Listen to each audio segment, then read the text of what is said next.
वेगवेगळे माफिया असतात तसं लातूरला ते कचरा माफिया झालेला आहे. लातूरमध्ये ड्रग्सचा सर्रास व्यापार केला जातो. माझ्या आयुष्यातलं सगळ्यात मोठं अपयश मी म्हणेन की मी उदगीरला हॉस्पिटल सुरू केलं.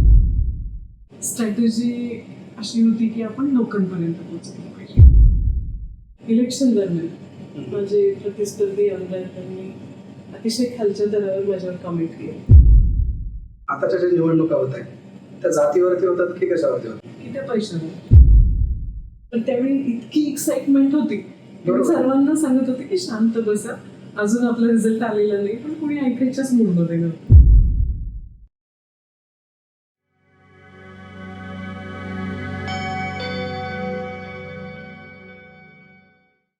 नमस्कार, मी आदित्य. क्वालिटी कट्ट्यावरती पुन्हा एकदा आपलं स्वागत करतो. आज आपल्यासोबत एक क्वालिटी गेस्ट आहेत जे की मूळतः डॉक्टर आहेत. स्वभावाने एकदम शांत आणि संयमी. राजकारणामध्ये त्यांची एंट्री एकदम नवीनच आहे, पण लातूरच्या 2024च्या विधानसभेमध्ये राजकारणामध्ये त्यांनी एंट्री घेऊन संपूर्ण लातूरला हादरवून टाकले. म्हणजे तुम्हाला माहितीच आहे की आज आपले गेस्ट कोण आहेत. माननीय अर्चनाताई पाटील चाकूरकर. नमस्कार. नमस्कार. या. कसे आहात ताई? मी ठीक, थँक्यू. क्वालिटी कट्ट्यावरती आपलं स्वागत आहे. आपण सुरुवात करूया. सुरुवातीला आपण एक रॅपिड फायर राऊंड घेऊया. त्यामध्ये सुरुवातच रॅपिड करायची काय? त्यामध्ये म्हणजे जे क्वेश्चन मी विचारेल त्याचं उत्तर तुम्ही बेधडक आणि एका याच्यामध्ये. जर तुम्हाला सत्य बोलायचं असेल, म्हणजे खरं बोलायचं आहे, पण तुम्हाला वाटते की ती गोष्ट बोलल्यानंतर लोक दुखावली जातील, काय निवडाल? खरं बोलाल की त्यांच्या मनाचा विचार कराल? मी खरंच बोलते आणि कधी बऱ्याच वेळा त्याची किंमत नसते, पण मी प्रयत्न करते की मी खरंच बोलते. आणि कोणी दुखावले गेले तर परत जाऊन आपण त्यांना सॉरी म्हणू शकतो, चालेल. पण खोटं बोललं तर लक्षात ठेवावं लागतं आणि ते लक्षात राहत नाही. बरोबर. कधी कधी चुकीसाठी गप्प बसावं लागतं. सहन करता की काय करता? गप्प बसते, माझ्यामध्ये पेशन्स आहे, मी गप्प बसते. सहन करता त्या गोष्टी. मग मार्केटमध्ये तर बरेच वेळेस असं म्हणतात की सहन करायचं नाही, माणसाने बेधडक बोललं पाहिजे. ही सगळी गोष्टी परिस्थितीजन्य असतात. सारखंच बेधडक बोललं तरी किंमत नाही राहत आणि आपण शांत राहणंही बरोबर. आपली शराफत ही आपली विकनेस नसावी याची आपण काळजी घ्या. बरोबर. माणूस चांगला आहे पण त्याचे विचार वेगळे आहेत, मग त्याच्यासोबत मैत्री ठेवाल की नाही? त्याचा विचार चांगला असतो तोच माणूस चांगला असतो. त्यामुळे त्याचे विचार जर चांगले नसतील तर मैत्री करण्याचा प्रश्नच नाही. जर तुम्ही एखादी गोष्ट चुकून बोललात आणि ती जर व्हायरल झाली तर त्याबद्दल काय स्पष्टीकरण द्याल की माफी मागा? तर माझी चूक असेल तर नक्की माफी मागेन, त्याच्यात काहीच कमी नाही. ओके. खरं आणि योग्य या गोष्टीमध्ये कधी गोंधळ उडतो? हे खरं आहे, ते योग्य आहे, त्यांनी बोललेलं असेल. खरं हे बऱ्यापैकी योग्यच असतं, पण ते काय अर्धा ग्लास खाली अर्धा ग्लास भरा असं असतं. घेणाऱ्यावर अवलंबून असतं. ओके. चांगला मुख्यमंत्री कोण वाटतं? विलासराव देशमुख होते की देवेंद्र फडणवीस? दोघंही अतिशय चांगले मुख्यमंत्री. तरी पण आता सोबत आहात तुम्ही. नाही, दोघांचं कंपॅरिझन होऊ शकत नाही. तर 20 वर्षाचा काळ लोटलेला आहे. ओके. आणि त्यावेळी ह्या जो समाज माध्यमांचा प्रपंच तेवढा नव्हता, त्यामुळं कंपॅरिझन करणं अनफेअर नाही. दोघांचंही काम खूप चांगलं. राजकारणातील चाणक्य कोण वाटतं महाराष्ट्रातील? शरद पवार की देवेंद्र फडणवीस? त्यावेळच्या दोघांनी आपली खेळी जबरदस्त केली होती, त्यामुळे दोघंही चाणक्य. ओके. तरी पण आता लोक म्हणतात की फडणवीसांनी, म्हणजे शरद पवार फेमस होते की भाकरी फिरवली त्यांनी असं म्हणतात, फडणवीसांनी परत एकदा भाकरी फिरवली असं वाटतं? बघा, राजकारण करायला आलेली मंडळी हा मला वाटतं की प्रत्येक जण चाणक्य असतो. फक्त नशिबाने तुम्हाला तिथे योग्य वेळी योग्य ठिकाणी बसलात तर संधी मिळते. सकाळी चहा की कॉफी, काय वाटतं? चहा सोबत बातम्या बघताना संजय राऊतांचं ऐकायला आवडतं की निलेश राणेचं? मी ऐकण्याचं काम कमी करते किंवा टीव्ही पण बघत नाही, वाचन करत असते, त्यामुळं माझा रस्ता थोडा सोपा आहे. आता तुम्ही भारतीय जनता पार्टीमध्ये आहात. जर दुसऱ्या पक्षातून मंत्रिपदाची ऑफर आली तर त्या पक्षामध्ये जा? काही कारण नाही ना, मंत्रिपदाची ऑफर आली किंवा नाही आली, आणि तशी परिस्थिती पण नाही असते, पण तरी मी जिथे आहे, ज्या विचारांशी जुळते त्याच्याशी काम करते. पुरुष प्रधान की स्त्री प्रधान, काय धोकादायक आहे? कुठल्याही एक्स्ट्रीम हे धोकादायक. कार्यकर्ते की नेते, कोण जास्त फेकते असं वाटतं? हल्ली दोघांचंही कॉम्पिटिशन लागले. काही तुमचे सहकारी पण आहेत सोबतचे? मग मी स्वतः कार्यकर्तीच आहे त्यामुळे ओके. गावाचं जगणं आवडतं की शहराचा दिखावा? शहरात सगळंच दिखावा आहे असंही नाही आणि गावात सगळं आपलं खूप छान आहे असंही नाही. Everything has its own good and bad. आपण दोन्हीकडे एन्जॉय करतो सगळे. एखादी सोशल मीडियावरती पोस्ट टाकून मदत मागणं की प्रत्यक्षात लोकांशी चर्चा करून मदत मागणं, काय आवडतं? मला प्रत्यक्ष भेटायला बोलायला जास्त आवडतं. सामाजिक जे कार्य करतात तुम्ही त्या कार्यामध्ये प्रसिद्धी हवी असते? त्याच्या प्रसिद्धीपेक्षाही आपण काय काम करतो हे योग्य ठिकाणी जर कळलं तर कदाचित त्या माध्यमातून अनेकांना मदत करण्याची आपल्याला एक प्लॅटफॉर्म उपलब्ध होतो, म्हणून ते थोडंफार तुम्हाला प्रसिद्धी करावी लागते. गटबाजी की विचारधारी, कशावर पक्ष चालतो? दोन्ही चालतात. या अविभाज्य अंगे ते राजकारणाची. आता सध्या तरी महाराष्ट्राचं राजकारण असं आहे की गटबाजीच जास्त चालली आहे, विचारधारा तर सगळीकडे बदलली आहे. असते विचारधारा अशी पूर्णपणे सुटत नसते. भ्रष्टाचार सहन करता की त्याच्या विरोधामध्ये थांबून उभं राहण्याला आवडतं? भ्रष्टाचार हा फार सापेक्ष गोष्ट आहे आणि भ्रष्टाचार हा विचारांचा पण असतो, आचाराचा पण असतो आणि आर्थिक पण असतो. बरोबर. त्यामुळं परिस्थितीवर अवलंबून आहे, ते सगळे परिस्थितीजन्य निर्णय आहेत. समजा एखादी आर्थिक भ्रष्टाचार झाला आणि पक्ष त्याचा पाठिंबा करतो तर तुम्ही एकटं त्याच्या विरोधात लढायला पसंत करा? मी कधी विचार नाही केला ह्या गोष्टीवर. नक्की विचार करून पुढच्या इंटरव्ह्यूला उत्तर देईन. ओके. स्वतःचा पक्ष असावा असं वाटतं? मी खूप लहान कार्यकर्ता आहे. मतं मिळवण्यासाठी शेतकऱ्यांच्या नावावर खेळ चालतो असं महाराष्ट्रात लोक म्हणतात, तुम्हाला काय वाटतं? महाराष्ट्रात आपल्याकडे शेतकरी प्रधान आहोत, भारतच कृषी प्रधान आहे. त्यामुळं त्यांचे प्रश्न मांडले जाणारच आहेत आणि सरकार त्याच्या पद्धतीने ते सरकार हे प्रयत्न करतच राहतं की ते प्रश्न सोडायला पाहिजे. आता ते वर्तमानपत्रांना पण बऱ्याच वेळा एखाद्या बातमीला कसं दाखवायचं ते दाखवत राहतात, म्हणून ते सरकार काम करायचं थांबत नाही. तुम्ही खूप शांत आहात मॅडम. आम्ही आता तुमचे बरेच इंटरव्ह्यू पाहिले किंवा भाषण पाहिले किंवा समाजात काम करताना पाहिले. मग एखाद्या गोष्टीचा राग तुम्ही आला तरी येऊ देत नाही का, त्याला कंट्रोल करता की कसं आहे स्वभाव असतं? नाही, मला राग येतो, भरपूर राग येतो, पण मी पण तुमच्यासारखेच आहे ना, आपल्या प्रत्येकाला राग येतो. जाताना 4 व्हीलरला कोणी कट मारली तर तुम्ही 2 शिव्या घालतात त्याला, तर विषयात प्रत्येकाला राग येतो. पण सामाजिक जीवनात असताना 99% तुम्हाला प्रयत्न करून कंट्रोल करावा. ओके. शेवटचा मूवी कधी पाहिला? गंगूबाई पाहिला होता मी. गंगूबाई काय? म्हणजे हॉलमध्ये जाऊन. ओके. आवडता मूवी कोणता?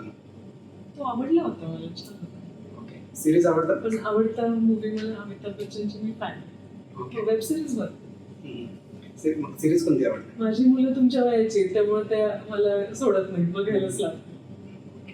फेवरेट डेस्टिनेशन म्हणजे फिरायला जायची इच्छा आहे पण आणखीन गेलं नाही? रशियाला जायचं मला, आम्ही गेलो. ओके. सोलो ट्रॅव्हलिंग आवडते की फॅमिली सोबत? फॅमिली.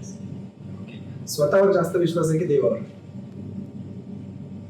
देवाने आपल्यावर विश्वास टाकावा अशा मी नेहमी प्रयत्न करत असते, प्रार्थना करत असते. ओके. समजा एखादी जादूची छडी तुम्हाला मिळाली आणि म्हणजे असं झालं की तुम्ही त्याच्याप्रती एक विश मागू शकता आणि राजकारणामध्ये जर काही चमत्कार घडवून आणायचा असेल तर तो तुम्ही कोणता घडवून आणा? राजकारणामध्ये असलेल्या महिलांचं जे स्थान आहे त्याच्यात बदल व्हायला पाहिजे. महिलांना एक राजकारणी म्हणून ट्रीट करायला पाहिजे. त्याच्यावर नक्कीच मला बदल करायचा. तुमच्यावर जर एखादी फिल्म निघाली तर लीड रोल कोण करावा असं वाटतं? मी ज्या दिवशी त्या लायक होईल माझ्यावर फिल्म निघण्याची, मी त्या दिवशी या प्रश्नाचं उत्तर. तरी पण एखादी अंदाज की असं वाटतं की तुमच्याशी अतिशयोक्ती होईल. बरं. एखाद्या राजकारणाची एक दिवस एक्सचेंज व्हायची वेळ आली तर कोणासोबत व्हाल? Barack Obama. रोज वेळेवर जेवण करायला आवडतं की वेळेवर विधान द्यायला आवडतं? विधान देण्याचं अजूनही तेवढं मला वाटतं की त्या म्हणजे व्यक्त आणखीन. हा, आणि लातूरचं राजकारण तसं आपल्याकडे सुसंस्कृत आहे, त्यामुळं एवढं डेस्परेशन नाही. एका वाक्यात अर्चनाताई म्हणजे काय? मी रिस्क टेकर. ओके. आता आपण रॅपिड फायर संपलेला आहे मॅडम. आपण मेन कोर्सला म्हणजे एखादी क्वेश्चन वरती आपण संपूर्णपणे विचार करून त्याच्यावरती चर्चा करूया असं आहे. स्कूलमध्ये कॉलेजमध्ये वगैरे तुम्ही होता, मग मस्ती वगैरे करायचं? मी गिरले शाळा शिकलेली आहे आणि अभ्यासात जरा जास्तच व्यस्त असल्यामुळे कधी असं नॉर्मल स्टुडंट होतो. तरी एखादी असा प्रसंग आठवतो की मी काहीतरी अशा खोड्या केल्यात आणि शिक्षकांचा मार खाल्लाय, असं कधीच नाही? अजिबात. आय थिंक माझ्या शिक्षकांना विचारा, पण मला असं वाटतं की मी त्यांचे फेवरेट स्टुडंट होते. त्यावेळेसचे तुमचे मित्र मैत्रिणी असतील ते आणखी कॉन्टॅक्ट मध्ये आहेत तुमच्या? ते सांगतो. आता कधी गेट टुगेदर राजकारणामध्ये आल्यानंतर? नाही, गेट टुगेदरला मी जाऊ शकले नाही, पण संपर्कात आहे. कॉलेज फ्रेंड सोबत गेलेली आहे, स्कूल फ्रेंड सोबत जाता आलं नाही मला. आता एवढा तुम्हाला काँग्रेसचा राजकीय वारसा लाभलेला आहे मॅडम. शिवराज पाटील साहेब जे आहेत ते काँग्रेसमधूनच त्यांनी बरेच पदं वगैरे त्यांना भेटलेले आहेत, त्यांनी त्याचं म्हणजे खूप कार्य केलेलं आहे. पण तरी पण तुमच्या राजकीय प्रवासाची सुरुवात भारतीय जनता पार्टीमधून? मी माझ्या प्रवेशापासून हे सर्वांना नम्रपणे सांगते की मी राजकारणात नव्हते. मी काँग्रेसच्या फॅमिलीमध्ये होते आणि दगडे चाकूरकर साहेबांची अतिशय उज्ज्वल अशी कारकीर्द राहिली. पण मला स्वतःला असं वाटलं की आपण या नवीन या प्लॅटफॉर्मवर काम करू आणि तो माझा सदस्य आहे. तरी पण घरून त्यांचं काहीतरी आदरणीय चाकूरकर साहेब माझ्या घरात म्हणजे मला महिला म्हणून त्यांची मुलगी म्हणून अतिशय आम्हाला विचार स्वातंत्र्य म्हणजे डिसिजन घेण्याचं स्वातंत्र्य पण, त्यामुळं कधी असं घरात काही त्याच्यावर टेन्शन नाही झालं. म्हणजे आता आम्ही समाजामध्ये फिरत होतो त्यावेळेस लोकांमध्ये अशी चर्चा होती की आमदारकीचं तिकीट तुम्हाला भेटणार म्हणून तुम्ही भारतीय जनता पार्टीमध्ये आला. जर काँग्रेसकडून भेटला असतं तर तुम्ही तिथे पण थांबला असता. मला काँग्रेसकडून भेटण्याच्या अनेक संधी येऊन गेलेल्या, पण त्यावेळची परिस्थिती तशी नव्हती आणि मला शक्य नव्हती. आणि आता मला इथे मला संधी वाटली म्हणून.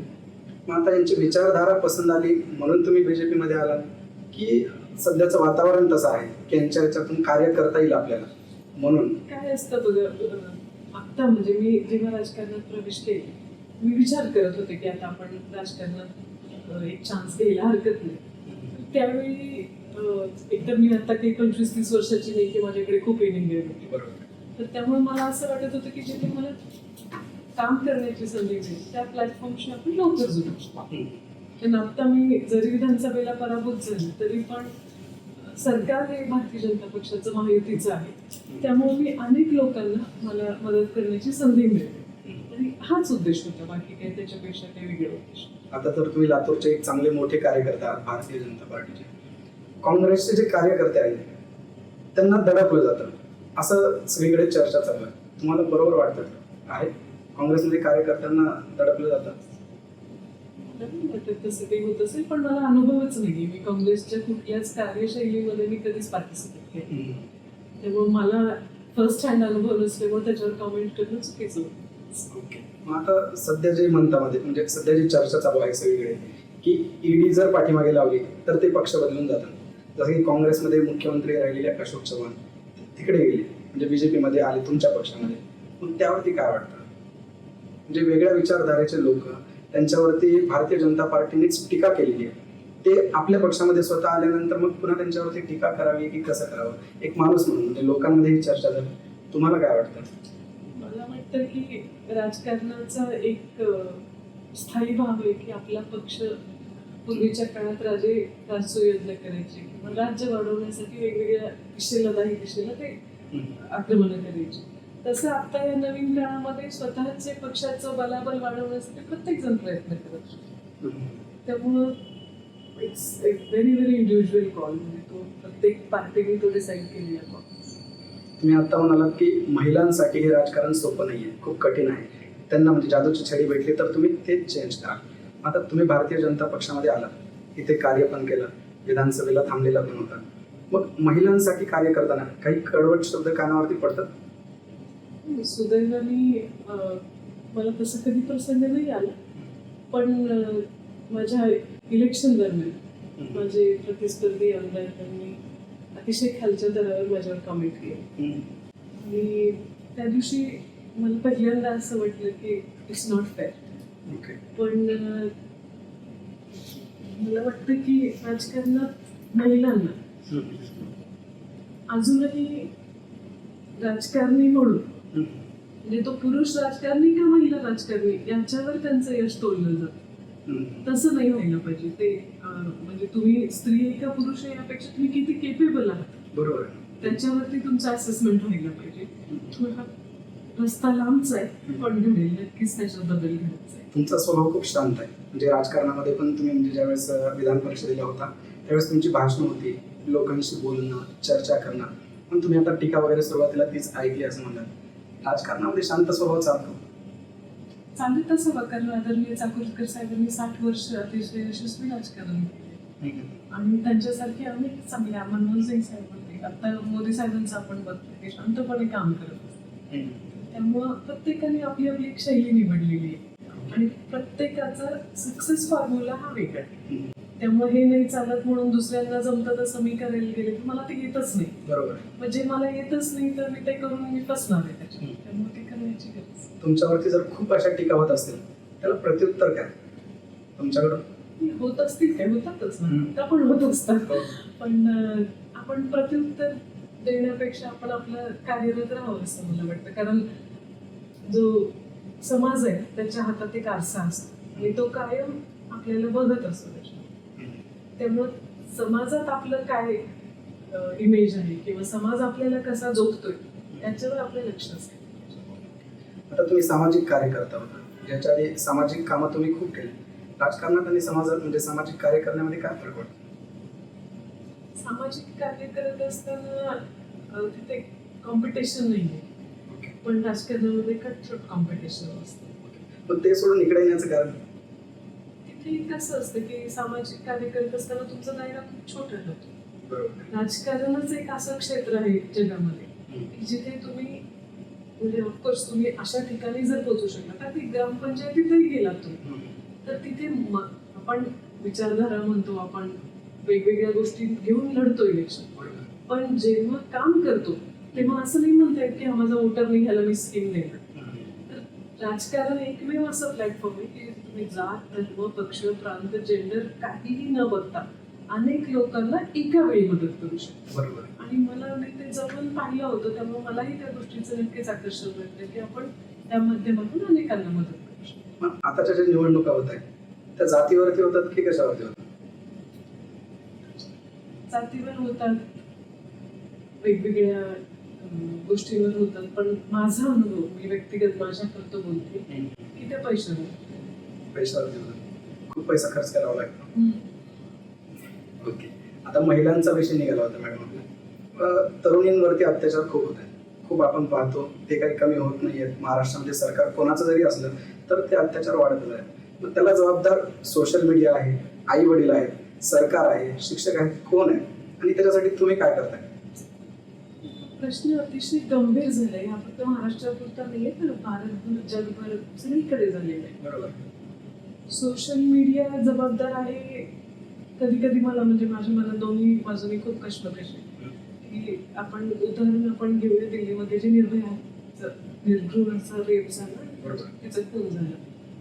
तर आपल्याला असं म्हणजे मला असं वाटलं की बापरे त्याच्यानंतर रोज पेपरमध्ये रेपचे केसेस खूप यायला लागले.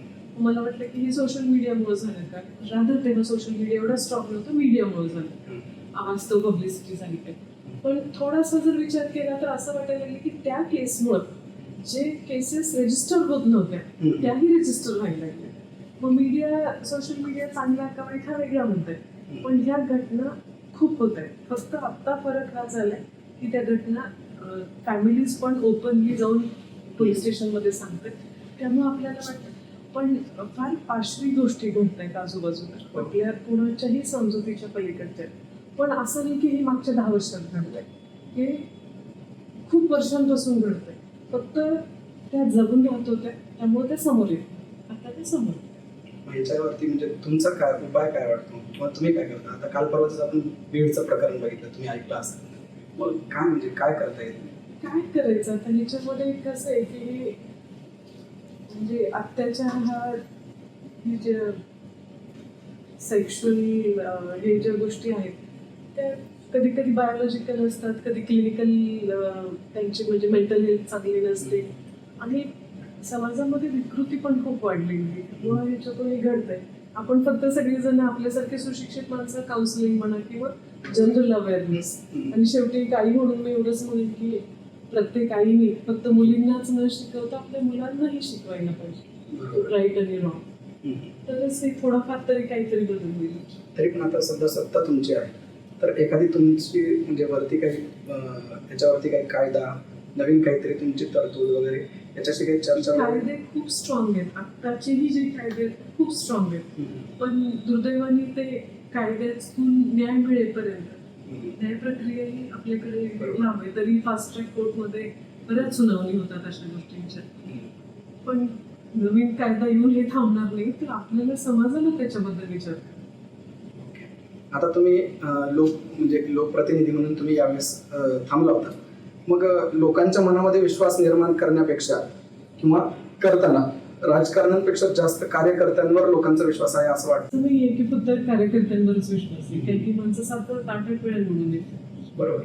म्हणून असं काही थांबून नाहीये राजकारण. मग लोकांना आता जे 2024ची निवडणूक झाली तर लातूरमध्ये बदल हवा होता लोकांना, असं वाटतंय का होतं असं? पण झाला तर नाही. राजकारणात यश अपयश चालत राहतं, पण एवढा मोठा मॅन्डेट मिळाल्यामुळं लातूरच्या लोकांना पण आणि इतरांना पण एक विश्वास झाला की नाही, बदल होऊ शकतो. आता तुम्ही बाहेर वगैरे बऱ्याच कार्यक्रमांना वगैरे जाता किंवा मोठमोठे नेते जातात, लोक बरेच असे लोक आहेत की वेगवेगळ्या राजकारणासोबत थांबून फोटो काढतात, पुन्हा तुमच्यासोबत असलं तरी तुमच्यासोबत सुद्धा फोटो काढतात. मग लोकांचा कल हा जास्त फोटो काढण्याच्या पाठीमागे आहे की खरंच कार्यकर्त्यांच्या पाठीमागे किंवा पक्षाच्या पाठीमागे निष्ठा आहे असं वाटतं? फोटो हा एक अविभाज्य भाग झाले राजकारणात, पण मला वाटतं नेत्यांनाही माहित असतं कोण फोटोसाठी आलाय, कोण कामाचं आहे, कोण कामासाठी आलाय, आणि कार्यकर्त्यांनाही माहित असतं. सतरंजी उचलणारे कार्यकर्ते याच्यावर काय सांगाल? सोशल मीडियावरती खूप ट्रेंड आहे की एखादी माणूस जर एखाद्या राजकारणाच्या पाठीमागे असेल पण नेत्याच्या पाठीमागे खूप धावपळत असेल तर लोक म्हणतात हे सतरंजी उचलायची कामं करता याला पुढे भविष्यात काहीच भेटणार नाही. तुम्हाला काय वाटतं, खरंच कार्यकर्ता मोठा होतो? का नाही होणार? काहीच नाही की जे साधे कार्यकर्ते होते आणि ते खूप मोठ्या पदावर पोचले, पण आता कसं आहे 288 जागा आहेत आपल्याकडे, आणि असे हे जे तुमच्या सोशल मीडिया ट्रेंड आहे ना, असं असे लाखो कोट्यावधी असतील. सगळ्यांना स्नेह नाही देऊ शकत पक्ष, पण पक्षही त्याच्या पद्धतीने प्रयत्न करतो की प्रत्येकाला कुठे ना कुठे बॅलन्स करायचं. बरोबर. आता यावेळेसची जी 2024ची निवडणूक झाली त्यामध्ये लातूरमध्ये खूप टफ फाईट झाली एकदम, तर त्याच्या पाठीमागे तुमची काय स्ट्रॅटेजी होती, म्हणजे काय ठरवलं होतं की एवढी टफ होईल असं वाटलं होतं तुम्हाला सुरुवातीला? मला नक्कीच वाटत होतं की आपली फाईट ही चांगली व्यवस्थित होईलच नको की, आणि स्ट्रॅटेजी अशी होती की आपण लोकांपर्यंत पोहोचलं पाहिजे. मला जे जाणवत होतं की आधीच्या एस्टॅब्लिशमेंटमध्ये आणि लोकांच्या मध्ये खूप मोठी दरी होती. बरोबर. लोकांना असं वाटायचं की आम्ही पोहोचू शकत नाही, आणि माझी स्ट्रॅटेजी ही होती की आपण त्यांच्या समोर पोचायला पाहिजे, त्यांच्या जवळ जायला पाहिजे, त्यांच्या सोबत जायला पाहिजे. मी वर आणि तुम्ही खाली ही गॅप नको होता, आणि माझी तेवढी स्ट्रॅटेजी होती की मी डायरेक्टली ऍक्सेसिबल, आणि ती कामाला आली स्ट्रॅटेजी. प्रचाराच्या दरम्यान पवन कल्याण यांचा फायदा झाला सभेचा? पवनजींचा मी खूप आभारी आहे, ते आले त्याच्यामुळं खूप छान. तुमच्या वयाच्या मुलांच्या मध्ये मला तर इनफॅक्ट माहीत पण नव्हतं. माझ्या मुलींनी मी म्हटलं काय करायचं त्यांचं, आणि कारण आज संध्याकाळी निरोप आला की उद्या गॅपचा रोड शो असा घ्या, एवढ्या लवकर तयारी होईल काय. तर मग माझ्या मुलींनी त्यांच्या टीम मधली युवक टीम जी होती त्यांनी मला सांगितलं की आपण काही करूया, रात्रीतून तयारी करू, पण त्यांना बोलूया. ते एवढे मोठे सुपरस्टार आहेत, त्याची कर्म मी सगळं गुगल केलं, सगळं बघितलं, आणि त्यांच्या येण्याने खूप वातावरण छान निर्मिती झाली. नक्कीच पाहिजे. त्यांच्या इकडे प्रचार करताना त्यांचा एक डायलॉग खूप फेमस झाला, बाय बाय जगन. असं आपल्या लातूरमध्ये बाय बाय अमित हे झालं, म्हणजे काय वाटतं या डायलॉगवरती? ते पण ते काही आम्ही जेव्हा रॅलीत निघालो ना, तर त्याचे मोठे मोठे ते मुलांनी म्हणजे आमचे परिचित नव्हते, भाजपचे कार्यकर्ते नव्हते, अशी यंग कॉलेजची मुलं ते प्लॅकार्ड घेऊन उभे होते, आणि ते बघून त्यांनी मला दाखवलं मॅम वो देखीए घ्या हात में, आणि मग त्यांनी भाषणात ते हे केलं. मला ते म्हणाले मी हे म्हणणार आहे, तुम्हाला ओके आहे का? म्हणजे यू डिसाईड तुम्हाला काय म्हणायचं. ओके. त्या व्यतिरिक्त दुसरी काही चर्चा झाली, म्हणजे एक फिल्म स्टार होते आणि खूप मोठे सेलिब्रिटी आहेत, म्हणजे तिकडले सुपरस्टार आहेत ते, आणि सध्या तर उपमुख्यमंत्री आणि खूप कट्टरवादी हिंदुत्व नेते आहेत. दुसरी काही चर्चा झाली त्यांच्यासोबत त्यावेळेस? वेळच नव्हता. ते आले, रिसीव्ह केलं डायरेक्टली. आम्ही रोड शोला सुरुवात केली. मी त्यांना पुढे 3 सांगत होत्या, सोलापूर आणि पुणे. तेव्हा आपला रोड शो पूर्ण केला आणि ते तसेच केले. पण निकालानंतर मात्र त्यांचा फोन आला आणि ते खूप वेळा म्हणाले, ma'am sorry, I am feeling bad. लढत झाली आणि तुमच्यामुळे रंगत आहे.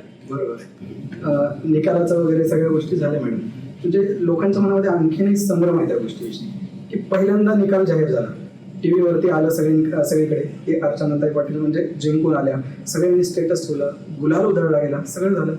आणि कालांतराने पुन्हा नंतर चित्र बदललं गेलं आणि मग नंतर म्हणजे त्यांनी निवडून आले असं म्हणजे कळालं. त्याचं काय म्हणजे खरं काय होतं, काय नाही, काय झालं हे लोकांना आणखीनही कळालं नाही. कोणीतरी अतिउत्साहात ती गोष्ट पसरवली गेली असेल, इंटेन्शनली झालं नसेल. पण जेव्हा ती बातमी आली होती तेव्हा मी कलेक्टर ऑफिसला पोहोचले होते आणि मध्ये 16वाच राऊंड चालू होता. त्यामुळे अजून भरपूर राऊंड उरले होते. पण बाहेर रिझल्ट लागला अशी कोणीतरी, पण त्यावेळी इतकी एक्साइटमेंट होती. मी सर्वांना सांगत होते की शांत बसा, अजून आपला रिझल्ट आलेला नाही. पण कोणी ऐकायच्याच मूडमध्ये नव्हतं. तरी पण लोकांमध्ये जरी अफवा पसरली असेल तरी टीव्हीवरती, न्यूज चॅनलवरती सगळीकडे असं तिथल्या जो कोण त्यांचा टीव्हीचा जो रिप्रेझेंटेटिव्ह होता त्यांनी ती बातमी लावली असेल, चाललंच. बरोबर. मग आता इतकी वर्ष झालं लोक सत्ता करतायत, तुम्ही म्हणल्यासारखं की 7 वेळेस, 8 वेळेस, 9 वेळेस, किती वेळेस जरी निवडून येत असेल किंवा किती वेळेस जरी सत्ता भेटत असेल लोकांना, लातूरमध्ये बदल होतोय. म्हणजे आता देशमुख साहेब आहेत, हे 2-3 वेळेस आमदार राहिलेले आहेत, मंत्री राहिलेले आहेत, तरी पण लोकांच्या अशा खूप साऱ्या समस्या आहेत जे की आणखीन सोडवल्या गेलेल्या नाही आहेत. म्हणजे ते मुख्यमंत्री पण होते, आमदार होते, पहिले विलासराव मुख्यमंत्री होते, त्यावेळेस ज्या काही बदल झाला तो झाला. त्यानंतर त्यांनी आमदार होते, मंत्री होते, तरी पण लोकांपर्यंत आणखी बऱ्याच गोष्टी पोहोचल्या गेलेल्या नाही आहेत. ग्रामीण भागामध्ये खूप समस्या आहेत. तुम्हाला काय वाटतं, त्या गोष्टी बदलता येतील आता तुम्हाला? आता तुम्ही तर सध्या सत्ता तुमची आहे, पण आमदार तुम्ही नाही आहे, तर लोक जर तुमच्याकडे एखादी काम घेऊन आले तर ते काम होईल? नक्कीच होईल. कारण आदरणीय मुख्यमंत्री आणि उपमुख्यमंत्री सर्वांनीच म्हणजे आतापर्यंत मागच्या 7 महिन्यामध्ये लोकांच्यासाठी जी मी कामं घेऊन गेली त्याला एकतर मार्गी लागली किंवा त्याचा मला पॉझिटिव्ह रिझल्ट आणि जे व्यक्तिगत कामं आहेत ती कामं झालेली आहेत. याचा अर्थ आपल्याला नक्कीच मदत करतो. आता निवडणुकीमध्ये लोकांशी खूप संपर्क होता, आता सध्या कसं आहे? संपर्क आहे. सध्या पण संपर्क आहे लोकांशी. लातूरमध्ये घाणीचं साम्राज्य खूप वाढलंय मॅडम. रिंग रोडला आपण बघतो, इकडे तिकडे सगळीकडे. आम्ही आता येताना पण बऱ्याच ठिकाणी आम्हाला अशा गोष्टी दिसल्या. याच्यावरती काय आहे तुमचं काय चालू आहे सध्या? ते वेगवेगळे माफिया असतात तसं लातूरला ते कचरा माफिया झालेला आहे. आणि लातूरमधल्या घाणीची म्हणजे कोणाला काही वाटून न देण्याची एक यंत्रणा कार्यरत असते. बरोबर. म्हणजे महिन्याला 2,37,00,000 रुपये हे मागच्या महिन्याचं बिल आहे. ते कचरा ज्यांना टेंडर मिळालेले त्यांना ते. आणि त्याच्या जर आताच भाजपच्याच काही कार्यकर्त्यांनी त्यांच्या गाड्या तपासल्या, त्यांच्यावरती कुणाकडेही कसले म्हणजे रजिस्ट्रेशन नाहीये, काही नाहीये, आणि किती गाड्या त्याचा हिशोब म्हणजे ऍक्च्युअल गाड्या आणि जेवढ्यांचं बिल निघतं त्याचं जर एकदा बिल घेऊन कोणीही अभ्यास केला नॉर्मल माणसाने, कारण त्या बिल मध्ये सगळे सेल्फ एक्सप्लेनेटरी बिल आहे, तर तात्काळ लक्षात येतं की त्याच्यात गोंधळ आहे. बरोबर. आणि सामान्य जनतेला तो गोंधळ न समजू देणं यातच कौशल्य आहे. चाललंय त्याच्यामुळे घाणीचं साम्राज्य आहे, आजार आहे, दुर्गंधी आहे. म्हणजे यावरती तुमचं काय रोखोक म्हणजे काय? मला वाटतं कचरा व्यवस्थापन, कचरा नियोजन आणि जनजागृती म्हणजे लोकांचंही पार्टिसिपेशन पाहिजे. बरोबर. आता मी मध्ये इथे खूप पाऊस झाला आणि सगळ्यांच्या घरात पाणी गेलं, बऱ्याच ठिकाणी मी गेले, परिस्थिती खूप खराब होती. पण आता सध्या पाऊस नाही. जेवढ्या गटारी बघा तुम्ही पण बघितलं असतं, त्याच्या बाजूला मोठ्या मोठ्या बॅग्स बॉक्सेस भरून कचरा असा टाकलेला असतो. बरोबर. मग आता ते जेवढे नगर परिषदचे लोक जिम्मेदार आहेत तेवढे आपणही जिम्मेदार आहोत. ती कुठे एकाने होणार नाही, दोघांचंही पार्टिसिपेशन पाहिजे. हे या गोष्टी तुम्ही लोकांपर्यंत घेऊन जाताय सध्या? राजकारण्यांना लोकांना बोलता येत नसतं, त्यामुळे काय म्हणता येणार नाही. पण आम्ही हा प्रयत्न करू की कचरा नियोजन आणि कचरा व्यवस्थापनची जी बॅकहँड सिस्टीम आहे नक्कीच ती सुधारायला पाहिजे असं म्हणतो. आता जे लोक हे काम करतात त्यांच्यावरती 100% तुम्हीच अंकुश ठेवा, त्यांना तुम्हीच बोला तुमच्या भाषेमध्ये. समाजासाठी काही सांगायचं असेल तर तुम्ही इथून सांगू शकता, आम्ही त्यांच्यापर्यंत पोहोचवण्याचा मी प्रयत्न तीच करू. विनंती करेन की असं आपणही थोडंसं सजगपणे रस्त्यावर वगैरे आपण घाण नाही टाकलेलं पाहिजे. बरोबर आहे. पण आता अडचण काय झाली की पूर्वी कचरा कुंड्या वगैरे असायच्या किंवा जागा रिकामे प्लॉट्स भरपूर होते. आता इतकं डेन्स पॉप्युलेशन झालेलं त्यामुळे रस्त्यावरच घाण पसरते. बरोबर. आता लातूर हे एक शिक्षण हब आहे, म्हणजे इथे बऱ्याच राज्यातून असेल, बाहेरल्या जिल्ह्यातून असेल, बरेच लोक इथं मुलं असतील मुली असतील इथे शिकण्यासाठी वगैरे येतात. काल परवा ड्रग्सचं प्रकरण झालं लातूरला. ड्रग्स याच्यावरती काय वाटतं? म्हणजे लातूरमध्ये ड्रग्सचा सर्रास व्यापार केला जातो अशा अनेक पालकांच्या तक्रारी माझ्याकडे आल्या आणि मी त्याची दखल घेऊन मी आपले आईचे श्री उमाप साहेब त्यांची भेट घेतली होती, सोनल मुंडेंची भेट घेतली होती आणि त्यांनी त्याच्यानंतर एक मोठं कोमिंग ऑपरेशन पण ट्युशन एरियामध्ये केलं खूप मोठ्या प्रमाणात. आणि मध्ये तुम्ही पाहिलंच असेल की त्याची हे फलश्रुती अशी झाली की ऍटलिस्ट आता तो मुद्दा ऍड्रेस व्हायला की हे आहे म्हणून. आता त्या सगळ्या गोष्टी कमी होतील. आणि आपण काही रामराज्यात राहतोय का? बरोबर. लगेच काहीतरी झालं आणि ह्या मोठे सोशल भस्मासूर आहेत आपल्या समाजाला. त्याच्यावर वर्क इन प्रोग्रेस रोज काम करावं. बरोबर. आता तोच मुद्दा आपल्याला ट्युशनचा, की बरेच पालक जे आहेत म्हणजे खूप एकदम गरीब घरातून येतात, त्यांचे मुलं मुली वगैरे इथे शिकतात, ट्युशनची फीस खूप जास्त आहे. त्याच्यावरती काय वाटतं? काही लोकांना परवडत नाही ती फीस. असं म्हणून नाही. आपल्याकडे आता बघा ना, परवाच मी वाचत होते एक IAS झालेलं त्यांचे ते शेळ्या राखत होते, मेंढीपाळ होते, त्यांनी IAS क्रॅक केली. तर हे नाहीये म्हणून जो करणारा असतो ना मेहनत, तो कुठेही मेहनत करत असतो. बरोबर. सर्वसाधारण लोकांसाठीचं हे म्हणणं बरोबर आहे की ट्युशनची फीस परवडत नाही. पण ट्युशनच्या लोकांची त्यांची कंप्लिशन्स असतात, जागेचं भाडं असतं, लाईट बिल असते, पगार असतात.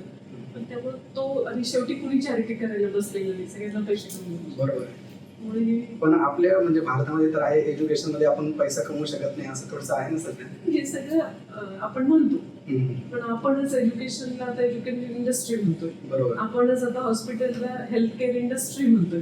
तर त्या गोष्टीला आपण इंडस्ट्री हा शब्द जोडलाय. ऑब्व्हियसली व्यापार होणार. आता तुम्ही एक डॉक्टर आहात मॅडम, महिलांमध्ये आजाराच्या खूप काही समस्या आहेत, म्हणजे बऱ्याच अशा आहेत की ते सगळ्या गोष्टी तुम्हाला माहिती आहेत. मग त्यावरती काय सांगाल? म्हणजे महिलांना कोणत्या काळजी घेतल्या पाहिजे की ज्या समस्या होणार नाही?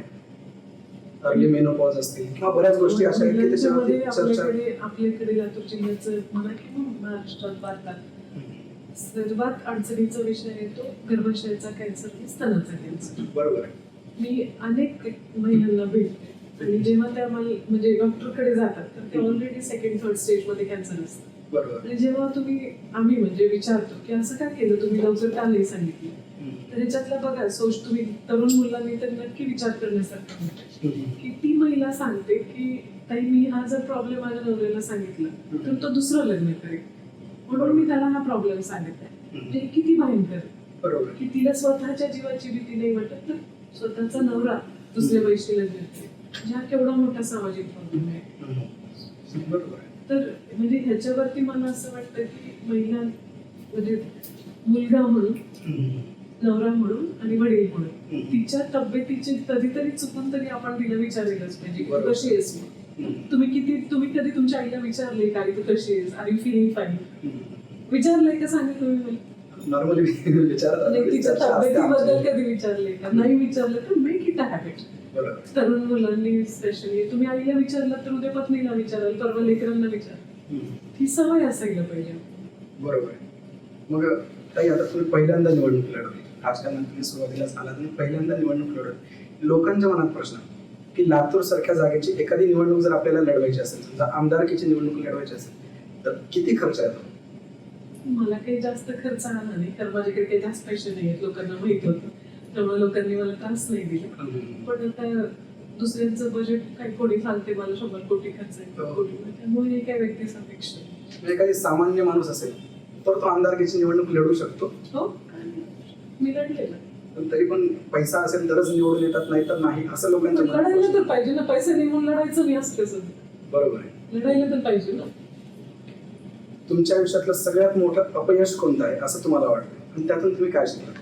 माझ्या आयुष्यातलं सगळ्यात मोठं अपयश मी म्हणेन की मी उदगीरला हॉस्पिटल सुरू केलं, life year. Life care hospital. आणि अतिशय यशस्वीपणे मी चालवलं. तिथे एका वर्षभरात 350-400 हृदयाच्या सर्जरी, बायपास सर्जरीज. ओके. पण ते आर्थिक नियोजन नियोजन नव्हतं, आर्थिक बॅकअप माझ्याकडे कमी असल्यामुळे त्याच्यात मला खूप अडचणी आली. आणि मी एका हेतूने जे सुरू केलं होतं की उदगीरचे लोक, माझा भाऊ सुद्धा काय, की आपण सेंटर नसल्यामुळे अनेक आपल्या जवळच्या माणसांना आपण करणारला मुक्काम, ते होऊ नये म्हणून मी ते हॉस्पिटल सुरू केलं. आणि ते जेव्हा बंद पडलं तर मला खूप वाईट वाटलं की ज्या हेतूने आपण सुरू केलं होतं. तुम्ही सगळ्यांनी बघितले, खूप लोकांनी त्याचा म्हणजे तिथे त्यांच्या फॅमिलीजला ट्रीट केलेली. तर ते खूप म्हणजे मला त्या गोष्टीची खूप मनात सवय. आता परत आता सत्ता तुमची आहे तर परत एकदा काही होऊ शकतं चालू वगैरे, परत असं काही आहे नियोजन? सत्तेने हॉस्पिटल चालू करायचं म्हणजे पैशाचा आणि सत्तेचा संबंध असतो हे मी कधी, मला माहिती नाही. ओके. मी माझ्या प्रयत्नाने तो चालू करण्याचा प्रयत्न केला. आता सध्या जर तुम्ही राजकारण पाहताय, तुम्ही राजकारणामध्ये नवीन आहात आणि एक विचारधारा किंवा एक विजन घेऊन तुम्ही या राजकारणामध्ये किंवा भारतीय जनता पक्षामध्ये तुम्ही आला असाल, पण कोणीही कोणत्याही पक्षातून कुठल्याही पक्षात जाते, विचारधाराची काही गरज नाही, गटबाजी चालू आहे. कधीतरी असं वाटतं की मी काय करते, म्हणजे ज्यांचा आपण विरोध करतो ते आपल्या पक्षामध्ये येत आहेत, मी कोणती विचारधारा करून लोकांपर्यंत जाऊ? लोकांचे जर आम्हाला प्रश्न असं विचलित नाही व्हायला पाहिजे. राजकारणात तुमचं मन स्थिर ठेवायला पाहिजे. आपला फोकस आणि आपला एंड पॉइंट काय हे आपल्याला माहित असेल. बाकीचे एक्सटर्नल फोर्सेसने डिस्टर्ब नाही. तरी पण कुठेतरी पक्षाकडून असं होतं ना, म्हणजे तुम्ही ज्या पक्षात आहात त्या पक्षाला मला नाही वाटत की मी अजून त्या लीग मध्ये की एवढं सगळं विचार करायचं. सुरुवात ते माझं आपलं दिनचर्या चालू आहे. ओके. लातूरसाठी तुमचं काय विजन आहे? लातूर हे स्वच्छ, सुंदर, निरोगी लातूर असावं. आणि लातूर चुकीच्या गोष्टीसाठी म्हणजे आधी भूकंपासाठी आणि नंतर ट्रेन आली लातूरला म्हणून त्याच्यासाठी प्रसिद्ध झालं. तर त्याच्यापेक्षा लातूरचं एक चांगली ओळख देशाच्या पटलावर किंवा जागतिक पटलावर व्हावी. आपल्याकडे IIT, NIT किती मुलं गेलेली. तर मला असं वाटतं की त्यांना सगळ्यांना सांगताना अभिमान वाटायला पाहिजे की मी लातूर असं लातूर असं. तर लातूर शिक्षणासाठी ओळखलं जातं मॅडम, पण ग्रामीण भागातली शाळा वगैरे खूप खराब परिस्थिती आहे. त्यासाठी काय म्हणजे वरती काही तुमचं बोलणं झालं सत्तेमध्ये असं शिक्षण मंत्र्यांना वगैरे, की इथलंच म्हणून नाही पण जिल्हा परिषद शाळेमध्ये विद्यार्थी नाही आहेत हे सध्या आहे. तुम्ही इंग्लिश मिडियम असेल, प्रायव्हेट स्कूल असतील तर खूप सारे पैसे देऊन लोक तिथे शिक्षणाला म्हणजे जाण्यासाठी तयार आहेत, पण जिल्हा परिषद शाळेमध्ये शिक्षण भेटत नाही असं लोकांना वाटतं. तिथं व्यवस्थित आपलं फ्युचर नाही आहे असं लोकांना वाटतं. ही परिस्थिती का? तुम्ही इतर IAS आणि IPS म्हणजे UPSC क्लिअर केलेल्या मुलांची यादी काढली बघा. बरोबर. त्या यादीमध्ये प्रतिथीय शाळांमधून IAS IPS झालेली किती मुलं? त्याच्यात 10% सुद्धा नाही. बरोबर आहे. उरलेली 90% मुलं ही जिल्हा परिषदेच्या शाळेत शिकतात. अगदी छोट्या छोट्या बरीच जण मराठी शाळेत शिकलेली असतात. म्हणून सगळंच काही वाईट नाही. शेवटी आपण राजहंस पक्षासारखं राहिलं, आपल्याला काय घ्यायचं हे आपण आपला रस्ता ठरवू. बरोबर आहे. महानगरपालिकेसाठी काय तयारी आहे आता, स्ट्रॅटेजी? महानगरपालिका लातूरला म्हणजे सगळ्यांच्या सोबत होईलच, पण यावेळी लातूरची महानगरपालिका ही भारतीय जनता पक्षाच्या जर महायुतीच्या झाली तर महायुतीच्या ताब्यात नक्कीच आहे. स्ट्रॅटेजी तुमची तयार आहे सगळी? जस्ट ते काम चालू आहे, पक्षाच्या लेवलवर चालू आहे, आमच्या लातूर भाजपाच्या लेवलवर चालू आहे. ओके. लातूरकरांसाठी काय संदेश असेल? लातूरकरांना तुमच्या माध्यमातून मी आभार मानेन की खूप कमी वेळात खूप जास्त प्रेम दिले आणि पुढच्या येणाऱ्या काळात त्या प्रेमाची माझ्याकडून थोडी ना बहुत उतराई होण्याची मला संधी. ओके. आता पक्षाकडून काही एखादी पदाची वगैरे काही ऑफर किंवा म्हणजे कोणतं काही पद वगैरे भेटणार आहे असं काही? नाही, असं एवढी घाई करायची नसते. मला पक्षाने मी पक्ष जॉईन केला, पक्षाने मला अधिकृत उमेदवार केलं आणि काम चालू आहे. ओके, चालेल. धन्यवाद ताई, तुम्ही तुमच्यासोबत चर्चा करून खूप छान वाटलं. खूप खूप शुभेच्छा.